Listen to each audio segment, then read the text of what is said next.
माननीय शिक्षा मंत्री महोदय का माननीय श्री प्रेम सिंह जी बाजोर साहब के द्वारा माल्यार्पण कर उनका हार्दिक अभिनंदन, दुपट्टा पहनाकर महोदय का अभिनंदन, सुस्वागत। सभी अतिथिगणों को और मेरे ग्रामवासियों को मेरा प्रणाम, छोटों को मेरा खूब सारा प्यार। आज शब्द नहीं है जो मैं बयान नहीं कर पा रही हूँ, बहुत ज्यादा खुशी हो रही है। और आज हम सब यहाँ पे हैं, ये देन है मेरे इन बच्चों की जो आप देख रहे हैं, इनके लिए जोरदार तालियां। इन्हीं का चेहरा जब मैंने पहली बार देखा था तभी मैंने खुद से एक वादा किया था, और इनसे भी मेरा एक वादा था कि इनको वो हर सुविधाएं मिलेंगी जो शहर के या किसी भी व्यक्ति को वहां पे सुविधाएं मिलती है, और ये गांव से ही तारे बन के चमकेंगे। ये मेरा उनसे तब भी वादा था और ये आज भी है और ये सदा रहेगा। मैं इनके लिए हमेशा उपस्थित रहूंगी, और हमारी कोशिश नहीं, हमारा ये वचन है कि हम यहाँ पे स्कूल में अलग अलग वर्कशॉप भी क्रिएट करेंगे। इंग्लिश की जो कम्युनिकेशन है, या डांस है, या स्पोर्ट्स एक्टिविटी है, मेंटल हेल्थ अवेयरनेस जिसको हिंदी में कहा जाता है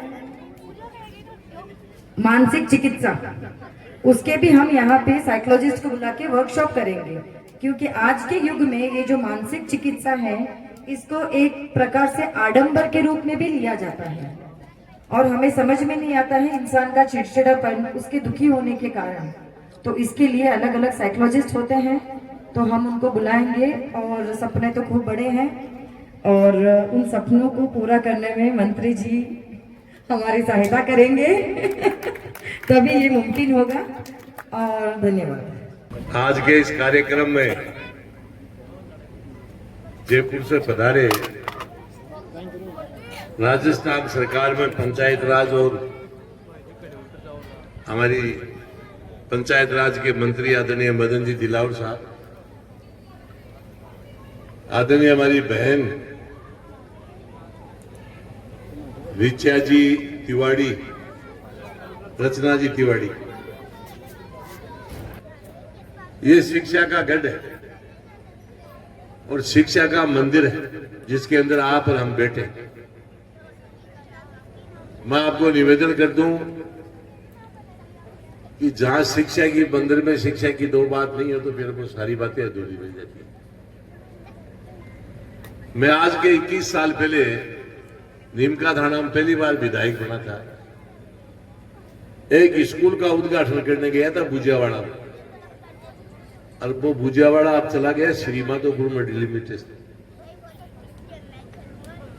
और ये नीमका थाना क्षेत्र मेरे आने से पहले बहुत बैकवर्ड था। सीकर जिले में इसको बैकवर्ड माना जाता था, माना नहीं जाता था। था भी, कोई रोडे नहीं थी, पानी नहीं था, कुछ भी नहीं था।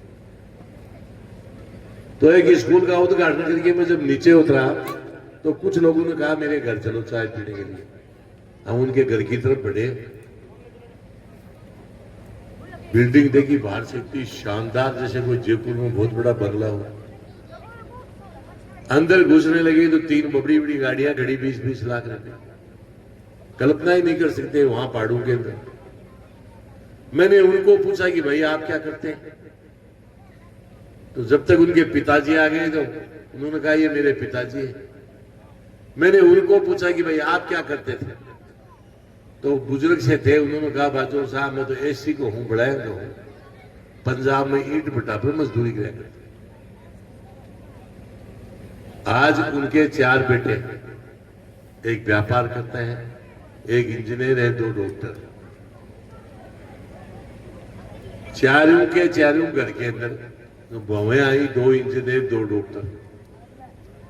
तो 7 गजेटेड अफसर एक ईंट भट्टे पे मजदूरी करने वाले व्यक्ति ने घर में तैयार कर दिए। तो आप जितने लोग यहाँ बैठे हैं, विराज रहे हैं, बच्चे अध्ययन करने वाले, उनको विशेष तौर से कह रहा हूं कि जब ऐसी परिस्थितियों में वो वहां तक पहुंच सकते हैं तो आपके पास तो बहुत सुविधाएं हैं। इससे कमजोर परिस्थिति किसी की हो ही नहीं सकती। तो आप लोगों को भी प्रयास करना चाहिए कि हम लोगों को भी वहां तक पहुंचना है।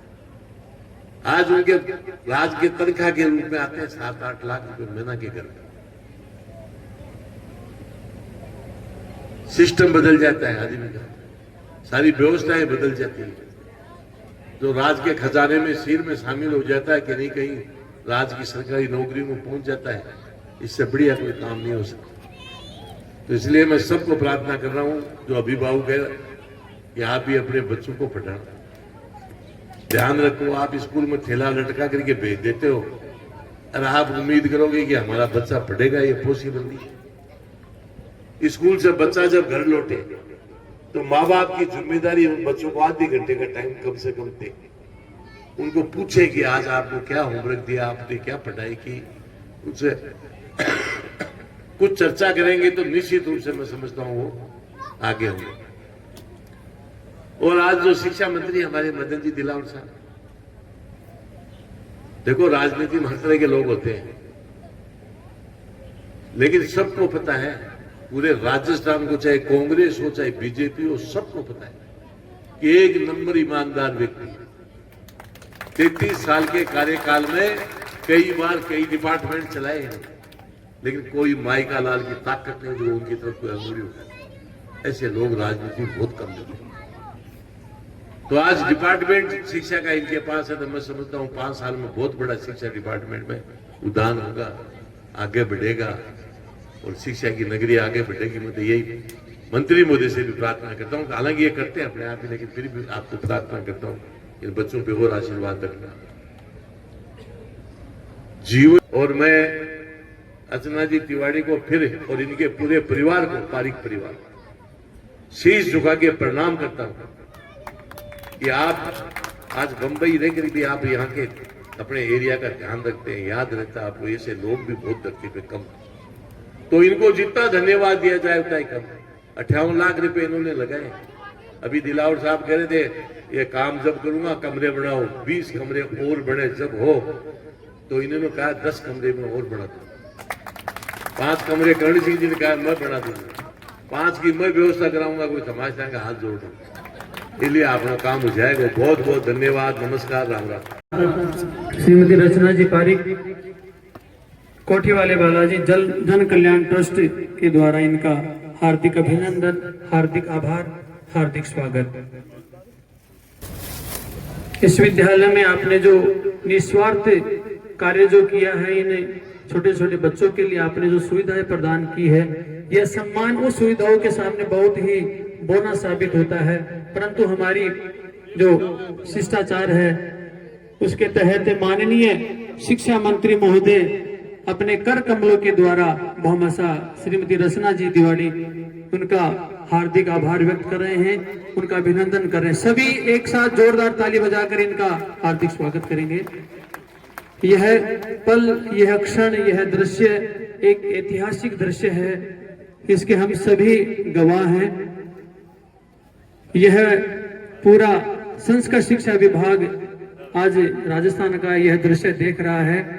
मैं एक बार भारत माता की, बोलो श्री रामचंद्र भगवान की, बोलो श्री रामचंद्र भगवान की, बोलो सरस्वती मैया की जय हो। नरसिंहपुरी गांव में इस संस्कृत विद्यालय के जीर्णोद्धार कार्यक्रम के महोत्सव पर मंचस्थ विराजित कार्यक्रम के अध्यक्ष और मेरे बड़े भाई श्रीमान प्रेम सिंह जी बाजौर साहब, अध्यक्ष सैनिक कल्याण बोर्ड राजस्थान, और तत्किम फाउंडेशन की संस्थापक बहन रचना जी तिवारी, मैं आज इस शुभ अवसर पर आप सब लोगों को बधाई देता हूं कि बहन रचना जी के द्वारा इस विद्यालय को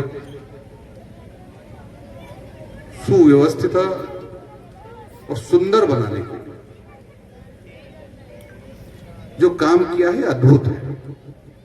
मैं उनको बधाई देता हूं कि जो संस्कृत शिक्षा के प्रति प्रेम दिखाया है और यहाँ के जो नन्हे मुन्ने बच्चों के ऊपर आशीर्वाद जो दिया है वो अद्भुत है। उनकी जितनी प्रशंसा करूं उतनी कम है। मैं उनको बधाई देता हूं, नमन करता हूं और भगवान से प्रार्थना करता हूं कि आप सताई हो, स्वस्थ रहें, मस्त रहें और अपने कारोबार में दिन दूना रात चौगुना प्रगति करें, ऐसी मेरी भगवान से प्रार्थना है। मित्रों, ये हमारा जो नरसिंहपुरी गांव है, गोभक्त नरसिंहदास जी शेखावत के द्वारा बसाया हुआ गांव है। अरावली पर्वतमालाओं के दक्षिण छोर वो कांतली नदी के उद्गम स्थल पर गोहाला ठिकाने से निकले संत शीतलदास जी के शिष्य जो गोभक्त नरसिंहदास जी शेखावत थे, उन्होंने 300 साल पहले इसको बसाया था। ये गांव काफी अद्भुत है, सुंदर है और धार्मिक स्थानों से घिरा हुआ। आप सब जानते हैं इसके चारों तरफ मनसा माता जी का मंदिर है, गणेश्वर तीर्थ है, छापोली एवं लोहागढ़ धाम है तथा शाकंभरी माता जी जैसे पवित्र स्थल है। और ऐसे स्थान पर जो नरसिंहपुरी गांव है, ये अपने आप में अद्भुत है। आप सब जानते हैं कि इस गांव के सर्वज्ञ पंडित कन्हैयालाल जी शर्मा, श्रीमान भंवर सिंह जी शेखावत, स्वर्गीय राम सिंह जी शेखावत जैसे शिक्षाविदों ने केवल इस गांव का ही नहीं अपितु इस क्षेत्र का नाम रोशन किया है और इस धरा ने बहुत सारे भामाशाहों को जन्म दिया है। ये भामाशाहों की जननी है। यहाँ आपको ध्यान होगा गणपत लाल जी पटवारी ने कन्या पाठशाला और आयुर्वेद एवं पशु चिकित्सालय तथा बस स्टैंड एवं अपनी पानी की टंकियां निर्मित करवाकर आप सब लोगों को समर्पित की। ये ऐसा गांव है, भामाशाहों का एक तरह से गांव है जिस धरती ने उनको पैदा किया है। इसके साथ ही केड़िया परिवार में जिन्हें सुरेंद्र जी, अजय कुमार जी और मोहनलाल जी ने भी अनेक गौशालाएं, धर्मशालाएं, तालाब बनाकर लोगों की सेवा हेतु समर्पित किया है। और उसी श्रृंखला में बहन रचना जी ने जो तत्व फाउंडेशन की संस्थापिका है, उनकी भी जो नजर इस विद्यालय में पड़ी, उसको लगा कि जीर्ण शीर्ण विद्यालय है जो कष्टदायक है, बच्चों को पढ़ाई में अच्छा वातावरण नहीं देता है और हमारे नन्हे मुन्ने बच्चे ठीक तरह से पढ़ाई नहीं कर पाते हैं, जीर्ण शीर्ण में कर पाते हैं। तो उन्होंने अपनी फाउंडेशन से 58 लाख रुपए लगाकर इस विद्यालय को सुंदर बनाया है, अच्छा बनाया है, सबके मन भावन विद्यालय बनाया है। इसलिए पुनः उनको नमन करता है। मित्रों, ये संस्कृत जो है सामान्य भाषा नहीं है। आज तक जितने भी शोध हुए हैं, चाहे वो हवाई जहाज बनाने का हो, चाहे मिसाइल बनाने का हो, चाहे वो रेलगाड़ी चलाने का हो, चाहे वो एटॉमिक पावर प्लांट से बिजली बनाने का हो, चाहे थर्मल पावर प्लांट हो, उन सबकी विधा का वर्णन हमारे संस्कृत ग्रंथों में आज भी छिपा पड़ा है। जो शोध किया था वहीं से किया। और इसीलिए तो हम सुनते हैं कि पुष्पक विमान का नाम सुना है हमने जब सीरियल देखा था टीवी पर, इसलिए आपने देखा होगा सगुनी या संजय और संजय आंखों देखा हाल महाभारत का युद्ध हुआ जब उसका सुना था। ये क्या जादू था? जादू नहीं, एक टेक्नोलॉजी थी यानी ये टेक्नोलॉजी उस समय भी थी। कुछ कालांतर में हमारे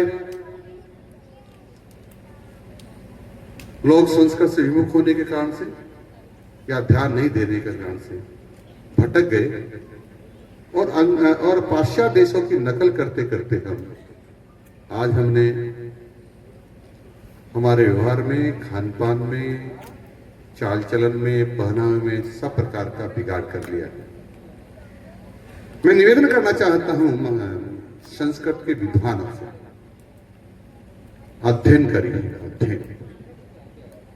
आपको बहुत अभी जो शोध करना है वो संस्कृत ग्रंथों का अध्ययन करके कीजिए, क्योंकि अभी तक उसमें सब कुछ छुपा पड़ा हुआ है।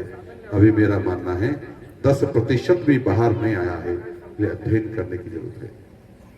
इसलिए हमारे देश में जो आक्रांता है, इसलिए उन्होंने सबसे पहले तक्षशिला और नालंदा विश्वविद्यालय के पुस्तकालय में आग लगाया, ताकि ये ज्ञान हमारे आने वाली जनरेशन तक नहीं पहुंचे, और इसलिए प्रयत्न किया।